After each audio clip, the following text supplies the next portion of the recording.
तुषार मेहता ने क्या बातें रखी और कोर्ट ने क्या आदेश दिया? देखिए, नीट में लेकर के जो तुषार मेहता जो सॉलिसिटर जनरल ऑफ इंडिया की तरफ से जो एफिडेविट फाइल था उसको लेकर के हमने अपने सजेशंस फाइल किए थे, जिसमें करीबन 17 लूप होल्स और 17 सजेशंस हमने जो है हाईलाइट किए। आज कोर्ट ने भी जो है उन सजेशंस को मानते हुए जो एफिडेविट में लूप होल्स थे, क्योंकि जो एफिडेविट उन्होंने फाइल किया है उसमें जो राधा कृष्णन कमेटी है उसके मैक्सिमम रिकमेंडेशंस को उन्होंने फॉलो नहीं किया है, जिसपे आज जो है सुप्रीम कोर्ट ने इन्फोर्स करते हुए ये ऑर्डर किया है कि जो राधा कृष्णन कमेटी है उसको जो है स्ट्रिक्टली फॉलो किया जाए। एक इंस्टीट्यूशनल मेमोरी है ये जो है उसको बनाया जाए कि जिससे फ्यूचर में इस तरीके की कोई चीज़ें ना हो। साथ ही साथ जो है कोर्ट ने इस पे ज़्यादा फोकस किया कि एक परमानेंट सोल्यूशन जो है इसका होना चाहिए। ऐसा नहीं है कि आप एक के बाद एक कमेटी लेते आए और जो है प्रॉब्लम्स वहीं की वहीं रह जाए। मेजरली जो राधा कृष्णन कमेटी उसमें मैक्सिमम सारी चीज़ें कवर है, लेकिन एफिडेविट की अगर बात की जाए जो गवर्नमेंट ऑफ इंडिया की तरफ से एफिडेविट फाइल हुआ था उसमें राधा कृष्णन कमेटी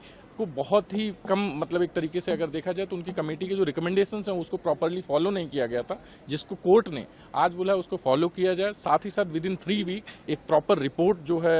इस पे फाइल करने की बात की है एफिडेविट के साथ। और साथ ही साथ उन्होंने ये भी जो है सजेस्ट किया है कि अगर डॉक्टर राधा कृष्णन को जो है जो नई कमेटी है नंदन नीलकनी की कमेटी है उसमें उनको शामिल किया जाए, जिसपे सॉलिसिटर जनरल का ये कहना था कि अगर उनकी हेल्थ परमिट करती है तो गवर्नमेंट ऑफ इंडिया से बात करके उनको जो है इसमें शामिल करेंगे। और इस मैटर को आफ्टर 3 वीक जो है विद इन 3 वीक उनको एक डिटेल्ड एफिडेविट जो है फाइल करना और आफ्टर 3 वीक इस मैटर को लिस्ट किया जाएगा। इम्पॉर्टेंट हियरिंग हुई है नीट यूजी मामले में, जहां पे सुप्रीम कोर्ट ने at the outset union of India से पूछा कि क्या स्टेप्स हैं जो अब एनटीए लेगा नेक्स्ट नीट एग्जामिनेशन के लिए, क्योंकि हमने बहुत सीरियस मुद्दा जो पेपर लीक का था वो इस साल देखा। लर्नेड सॉलिसिटर जनरल ने स्टेप बाय स्टेप एक्सप्लेन करा कि जो प्रोसेस एग्जाम में फॉलो होगा वो किस तरीके से होगा। However court expressed it's concern कि पहले भी राधा कृष्णा कमेटी के 101 रिकमेंडेशंस थे,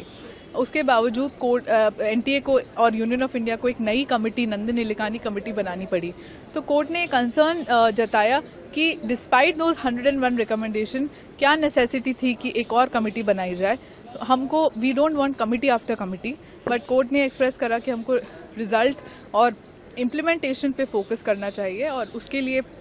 आज बार बार कोर्ट ने इंस्टीट्यूशनलाइजेशन ऑफ एनटीए को फोकस करा है। कोर्ट ने आज डायरेक्शन दिया है यूनियन ऑफ इंडिया को एक एफिडेविट फाइल करने के लिए, जिसमें वो